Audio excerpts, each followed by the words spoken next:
Прямо сейчас смотрите специальное обращение главы республики по итогам рабочей поездки в Усть-Куломский район. Уважаемые жители республики, Бурлон, добрый день. Расскажу, как прошла эта неделя. Практически сразу в начале недели, с понедельника, все правительство во главе с первым зампредом правительства Игорем Борисовичем Булатовым, практически все заместители председателя правительства и практически все министры выехали в двухдневную рабочую поездку в Усть-Куломский район. Я уже говорил, что это будет сейчас одним из направлений работы и меня, и правительства. Поскольку у нас 20 муниципалитетов, нужно в месяц как минимум нам дважды выезжать вот в такие поездки, с тем, чтобы мы хотя бы за полгода посмотрели еще раз всю республику уже глазами теперь вот новых наших коллег, с тем, чтобы быстрее понять и проникнуться всеми заботами, всеми проблемами республики, потому что только на месте, общаясь с людьми, я это тоже уже неоднократно говорил, понимаешь всю глубину проблемы. Вот в этот раз мы также на 2 дня выехали и постарались как можно больше посетить поселков, сел, населенных пунктов, там, где, может быть, и не были никогда ни министры, ни правительство республики, пообщались и с разными слоями населения. Это и депутаты, это и лесозаготовители, это и педагоги, это и сельские предприниматели. То есть всех слоев схватили, с очень большим количеством людей пообщались. И это очень важно. Хочу сказать, что еще раз подчеркнуть, что нас везде ждали, принимали очень радушно. За это огромное спасибо всем жителям Усть-Куломского района. И что вот на месте выявляешь? Ну вот мы уже с вами знаем, допустим, поселок Зимстан. Была там осенью проблема, когда люди не выдержали, вышли на дорогу, потому что, конечно, вот эта история с тяжелой лесовозной техникой, которая практически превращает дорогу в непроездное направление, как раз произошла вот этой осенью, и люди просто уже вышли, что называется, на баррикады. Конечно, это совершенно нельзя эту историю доводить до такой ситуации, и я уже говорил об этом, сейчас мы готовим очень взвешенное решение, но будем его обсуждать и с общественностью, и с депутатами Госсовета, все-таки перейти только на зимний вывоз, именно промышленный вывоз леса. Тогда, когда дороги встают уже, что называется, под белый асфальт, и когда наступают твердые минусовые ночные, дневные температуры с тем, чтобы не разбивать дороги. Еще раз повторяю, это будет очень выверенное решение, потому что вот мы обсуждаем это на месте, и лесозаготовители местные говорят, что ну, мы же в течение и лета вывозим, и дрова вывозим, заготавливаем, и вывозим лес на распиловку, на какие-то хозяйственные нужды. Поэтому, скорее всего, вот как раз под местных заготовителей, у которых небольшая, некрупнотоннажная техника, вот для них будет сделано исключение. А, повторяю, для промышленных, вот таких наших гигантов лесоперерабатывающих, вот для них как раз будем, скорее всего, готовить только зимний вывоз. Что еще? Конечно, есть очень много интересных вещей, которые мы тоже посмотрели. Например, в Усть-Куломе в 2 населенных пунктах начали делать сбор мусора по такой правильной, цивилизованной технологии, раздельный сбор мусора.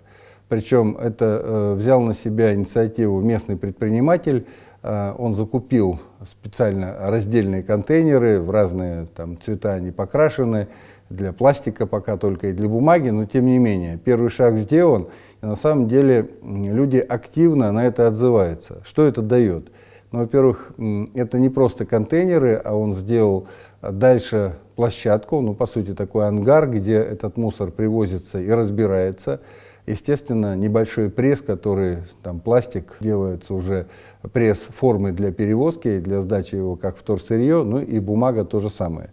И это очень важно, потому что по мусорной реформе я уже тоже неоднократно говорил вам, что мы сейчас отрабатываем вот как раз с новым правительством отрабатываем уже настоящую реформу, где эта реформа в первую очередь должна носить экологическую направленность, второе, она должна быть экономически целесообразна.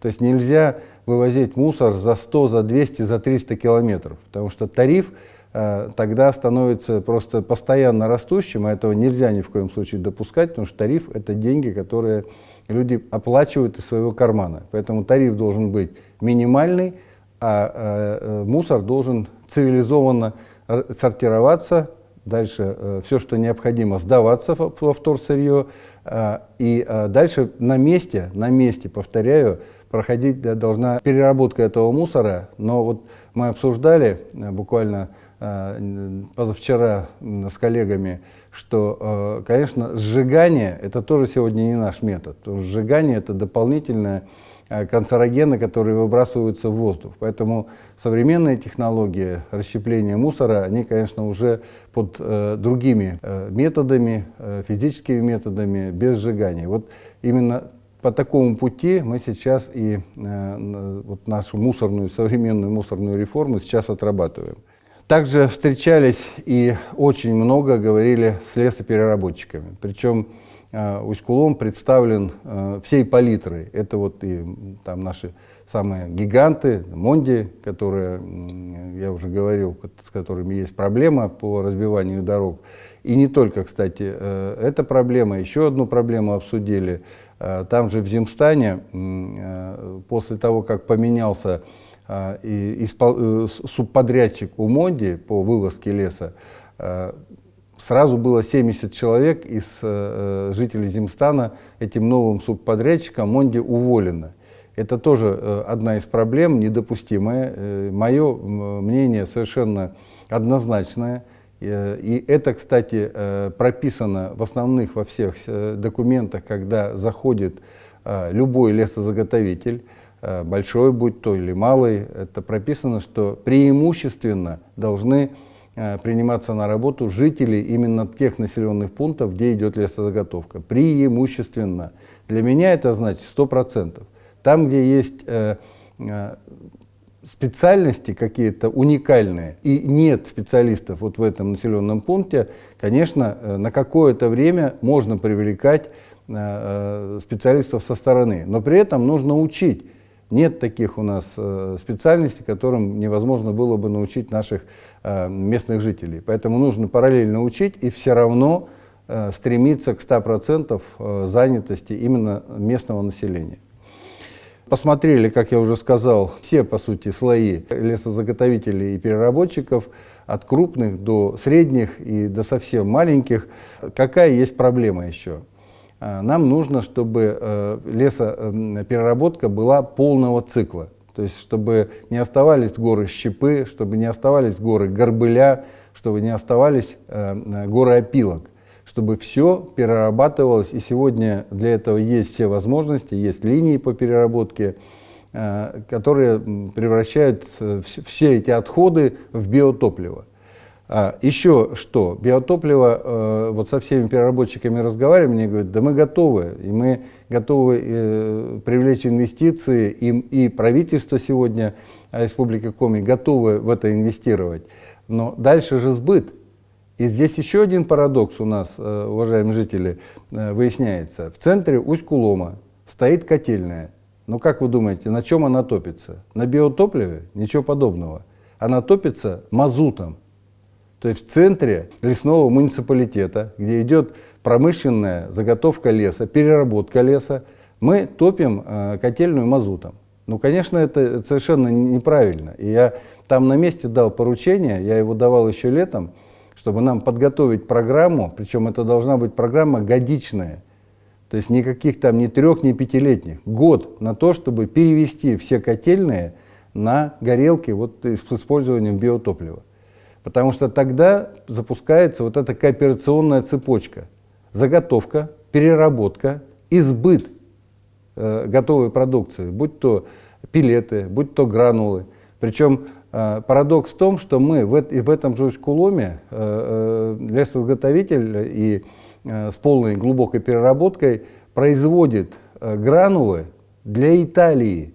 Причем тут же пакуют их в специальную тару, на которых написано, что эти гранулы изготовлены по заказу какой-то компании, совершенно это не компания Республики Коми, какая-то иностранная компания, и дальше эти гранулы идут в Италию. Я очень рад за то, что жители Италии используют экологически чистое биотопливо. Но это в первую очередь наше топливо, и оно использоваться должно у нас. И этот парадокс, что мы отправляем в Италию, заботясь об экологии Италии, наше чистое топливо, а сами топим мазутом. Вот этот парадокс год. Я поставил задачу правительству год на то, чтобы этот парадокс исправить. Вообще в Усть-Куломском районе есть чему поучиться. Мы посмотрели и посетили Дом культуры в селе Усть-Нем. И хочу вам сказать, что для меня это было, вот, знаете, такое очень приятно и очень комфортно нахождение там, потому что люди не просто любят село, не просто любят свою землю, а они делами это доказывают. Вот что я имею в виду? Они построили хозспособом Дом культуры. Причем, вы знаете, я вспоминаю, этот хозспособ, это же забытый способ. В советское время так строили и МЖК строили, молодежь строила себе жилищные кооперативы, вот, дома. Стройотряды строили. По сути же это тоже хозспособ, когда приезжал стройотряд и по сути за лето возводил объект, допустим, тот же коровник. Да? И это всегда было дешевле. Вот, при этом, когда строят для себя, то строят, естественно, качественно. То есть я здесь не умаляю достоинства профессиональных строителей, но когда строится хозспособом, ведь там тоже привлекаются строители. Только это местные строители. И люди строят для себя, конечно, строят очень качественно. Но самое главное, экономика совсем другая. Вот в селе Усть-Нем экономика следующая. Дом культуры построили за 12,5 миллионов рублей. Поэтому, конечно, мы будем вот этот пример тиражировать и, конечно, будем поддерживать всячески вот такой хозспособ, когда люди строят для себя, строят качественно и строят дешевле. Еще один уникальный объект, который я тоже с удовольствием посмотрели, это школа в селе Тимшер. При этой же школе энтузиаст Александр Алексеевич Паршуков, тренер по пулевой стрельбе, по сути, за свои деньги, вложив средства просто от своего бизнеса, и душу, и средства, построил уникальный тир. Причем этому тиру может позавидовать любой стрелковый союз. И тир с возможностями проводить республиканские соревнования по стрельбе из пневматического пистолета и из пневматической винтовки. Ну, поскольку я все-таки периодически беру в руки оружие, охочусь, стреляю, я с удовольствием пострелял. Конечно, уникальный тир, все на электронике, то есть суперсовременные технологии. И, конечно, тренироваться в таком тире очень результативно. Я, конечно же, хочу пожелать успехов сегодняшним воспитанникам, это Екатерине Паршуковой, Елизавете Сысоевой и всем остальным ребятам только побед. И, конечно, вот хочется сказать, что и это бы надо тиражировать. Такие настроения и такие проекты, конечно, дают уникальный результат. Ребята, которые занимаются в таких и спортивных секциях, вот в таком тире, конечно, приобретают очень хорошие спортивные навыки. Было несколько еще объектов, по которым я непосредственно отдал сразу поручения. Например, в Усть-Куломе мы посмотрели спортивно-оздоровительный комплекс «Олимпик». Уникальный комплекс, очень здорово, что вообще в Усть-Куломе есть такой комплекс, там постоянно, там круглые сутки люди занимаются. Тем не менее, вот проблема какая-то была при проектировании, течет кровля. Поэтому часть кровли мы уже отремонтировали в этом году, а часть кровли сейчас будем изыскивать деньги, все-таки, чтобы кровлю окончательно над всем зданием кровлю починить. И вот это поручение сегодня уже идет в реализации. Также мы, опять же, возвращаясь к Земстану, когда встречался вот там с местными депутатами. Вопрос прозвучал по здравоохранению и в части того, что оптимизация настолько прошла безжалостно, что разделила людей, специалистов пополам. Ну, то есть оставили полставки акушерки. Понятно, как может быть полставки акушерки, когда это полная ставка, тем более она и положена для этого населенного пункта по количеству людей, проживающих там.